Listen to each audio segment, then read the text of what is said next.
This video is brought to you by Squarespace, the all-in-one website platform for entrepreneurs.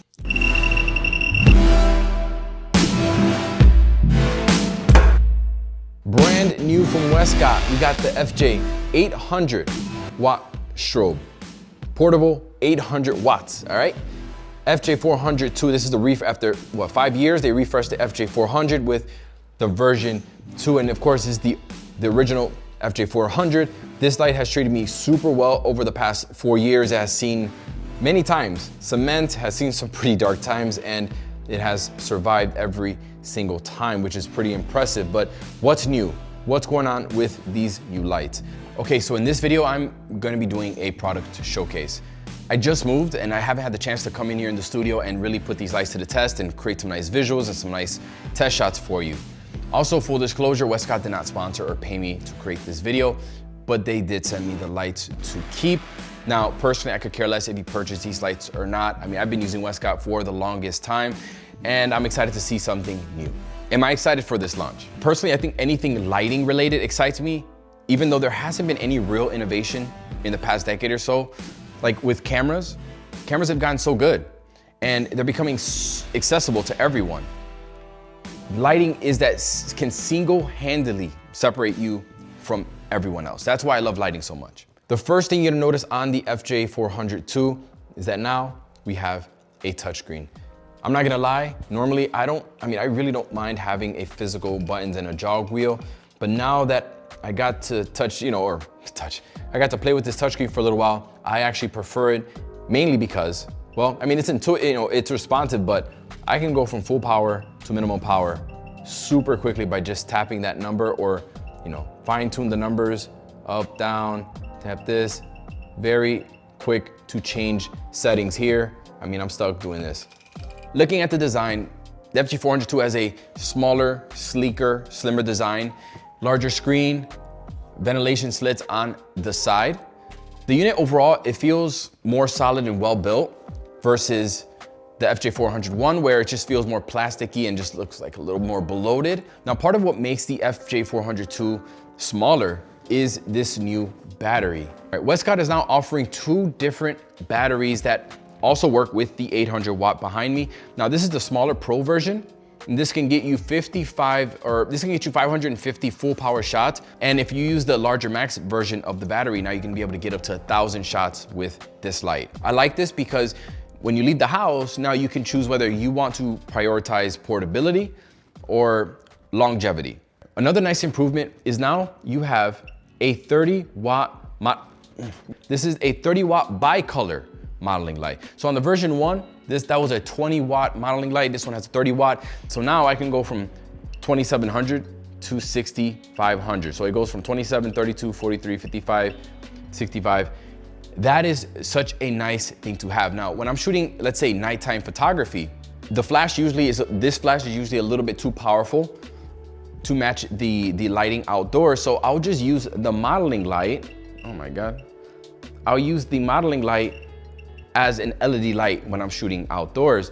But the thing is that with the FJ400 I, I'm stuck at 5500, and trying to match the nighttime ambience of the outdoors, it's better to use a, let's say maybe like a 4700 to 4000, or maybe less than that, more of a tungsten temperature. And now I can do that with this light. So if it ever if it's nighttime, I'll just switch this to LED mode, and I can use a color to match the outdoors. That is such a killer feature. Now, one of the standout features of this light, it's called Creative Mask. Now, what this is gonna allow you to do is create up to 6 unique lighting combinations in seconds. So I can't demo it because I don't have more than 2 of these lights, but essentially it allows you to individually control and fire these lights off in a sequence so that you can create multiple looks, layered composites.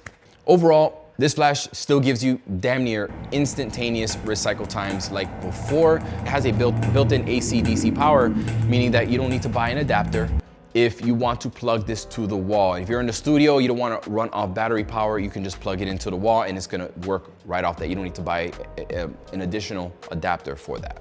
Now, this is the FJ800. This light shares a lot of similarities with the FJ400 II. It has the same user interface, the same 30-watt LED modeling light, which I wish it was a little bit brighter given that it's a bigger strobe. It also has the 50 frames per second continuous shooting.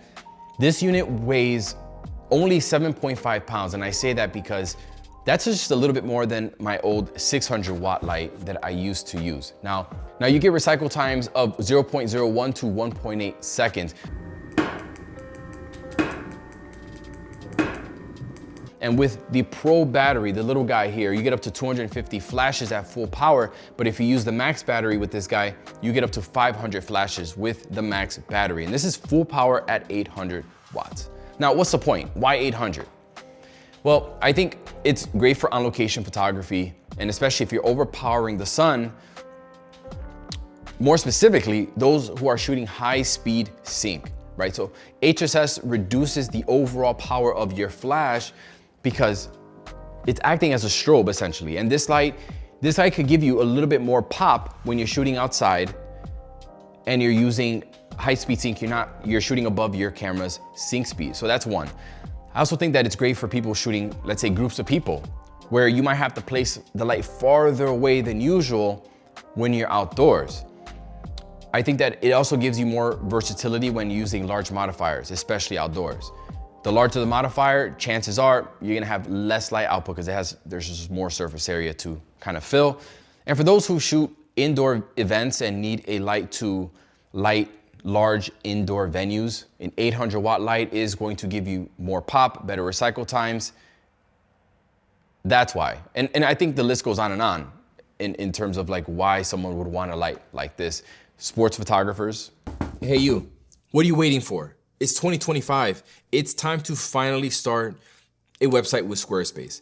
Now, if you want to start a website, blog, or even an online store, say less. I've been using Squarespace for years now, and I don't think you realize how easy and intuitive it is to use. You can easily grab your own custom domain and then build a site that looks professional without needing a single coding or design skill. And I'm talking zero tech knowledge required. They also have some of the best SEO tools that will help your site get discovered by exactly who you want to find it. With design intelligence powered by AI, it'll help you create a site that's uniquely yours and your style with no effort required. Seriously, it's like having your own personal designer. Now, if you want to make some side hustle money, you can create an online store like I did and make some money while you sleep. So if you have been waiting for the right moment to start, this is it. You can get 10% off your first purchase if you use the coupon code Manny. The price of both lights. It's $600 for the FJ400 II, which is the same price as the version 1. I think that's fair. $1,000 for the FJ800. So I went online to see if I could find another light that's comparable to this 800-watt light. There just isn't anything that's directly comparable. Now, looking at the other brands, let's say, this 800-watt light is still cheaper than, let's say, a Profoto 500-watt light. Godox has a couple different lights, the 600 Pro, which is around $900, but to be fair, they always have discounts running all the time.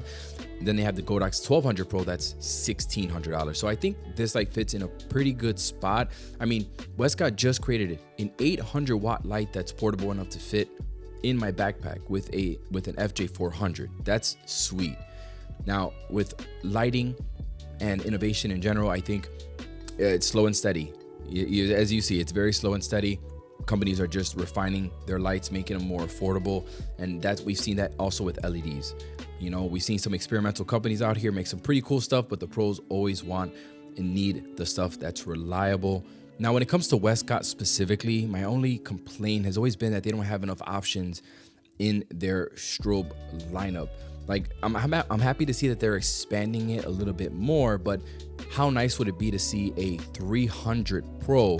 That's probably the only Godox light that actually hasn't broken, but I still have it. It's a small, compact light with 300 watts. I think is that sweet spot.